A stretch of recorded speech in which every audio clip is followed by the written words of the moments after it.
potassium? Potassium, it's very high in potassium. It has twice the potassium that a banana has, so it's a very good source of that. It has all the electrolytes that our blood has, and so that's one of the reasons why it is promoted as a natural sports rehydration beverage, because it replaces, the natural salts in our blood very quickly. I know that you gave a whole list of, depending upon your weight, how much of the coconut oil you should eat a day. But what, like 2 tablespoons in the morning if you're a certain weight and 2 tablespoons in the afternoon, or how does it work?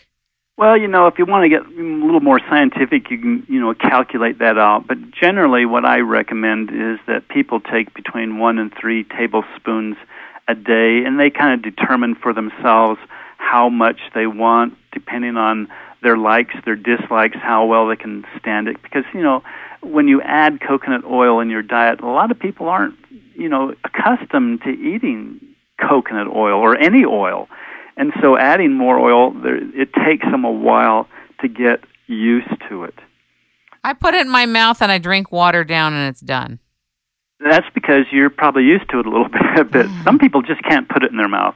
And so I recommend that when people start using coconut oil, they just use it in their cooking. In any recipe that calls for butter or margarine or vegetable oils or shortening, I tell them to replace that with coconut oil, 1 for 1, and use it in their cooking. They can also add it into foods that aren't normally prepared with oil. For example, you can add it to oatmeal in the morning, or to soups, or to stews, or to curries. You can put it into hot beverages. So you can use it as a spread on breads. You can use it like you would butter, put it on vegetables. Some people put it in their protein shakes. Yes, you can put it into protein shakes, smoothies, things like that. So you can put it in just about anything you eat. And of course, you can also take it by the spoon. I do that when I feel I need some coconut oil and I haven't been using it in my cooking. I'll just take a spoonful and put it in my mouth. This is a well-kept secret for those who are constipated. Yes. Coconut oil, actually, if you take too much more than your body's accustomed to, it will very much loosen the bowels, and that's one of the side effects for people who are just starting out, that they say, I want all the benefits of coconut oil, and they start eating 4 tablespoons a day. They'll notice that they start developing diarrhea, and what they need to do is back off, maybe try 1 tablespoon a day with foods, and then gradually build up. And so for maintenance, what I suggest is 1 to 3 tablespoons a day, and then people that may have some serious health problems that they want to address, they can increase that to 4 or 5 and even up to 6 tablespoons a day, depending on their condition. You seem to, I'm not going to say you have written a correlation between fiber and cancer and how they're linked, and I wondered if you wanted to speak about it for a moment. Well, in my book on coconut flour, to define coconut flour, basically coconut flour is coconut meat that has been dehydrated and defatted and then ground into a powder, kind of like a wheat flour, and you can use it in baking. The benefit to the coconut flour is that it doesn't have any gluten, so people who are allergic to wheat or people who cannot tolerate gluten can use coconut flour to make baked goods. And one of the other benefits to the coconut flour is that it's very high in dietary fiber. It has twice as much fiber as wheat bran. Not wheat, but wheat bran. But it tastes a whole lot better than wheat bran. It doesn't taste like cardboard. It tastes like a flour. And so when you make a bread with it or muffins or something with it, it actually tastes good, And if you taste the coconut flour, it doesn't taste like coconut. It's pretty bland, pretty tasteless. Just like if you took a pinch of wheat flour and put it on your tongue, it'd taste pretty bland and tasteless. The same thing with the coconut flour. it tastes pretty bland by itself. But when you mix it and you make something out of it, then it takes on the flavor of whatever you're trying to make. So if you want to make a chocolate cake, you can make a chocolate cake out of it. If you want to make a lemon cookie using it, it'll taste like a lemon cookie. It won't taste like a coconut lemon cookie. It'll just taste like a lemon cookie.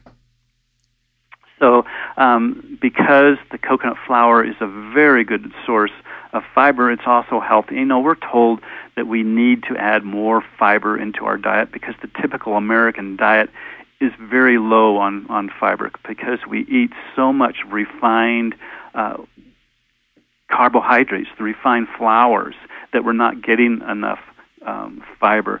So coconut flour offers a way we can boost our fiber intake.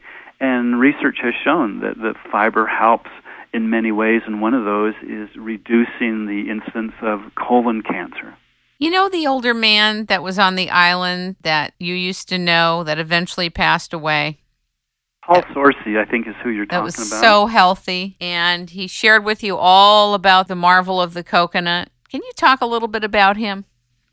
Well, this man was born in the Philippines, and he learned from his parents how to make coconut oil like they've done for hundreds of years. You know, and it's very easy. You can do it even in your own kitchen.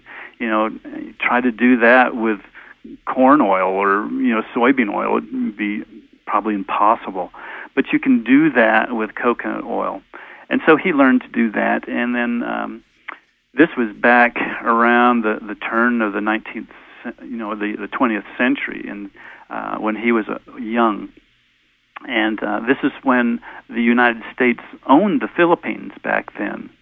And he joined the military, the U.S. military, and he became a cook. And he got into cooking, and after the military, he came to the United States, and he made his living a lot as a cook. But he also continued to make his coconut oil because he knew of the health properties of it. He generally made it for his own use, and he's one that he would put it from head to toe on his body every single morning because that's what he was accustomed to when he was living in the Philippines, and he continued that habit throughout his life.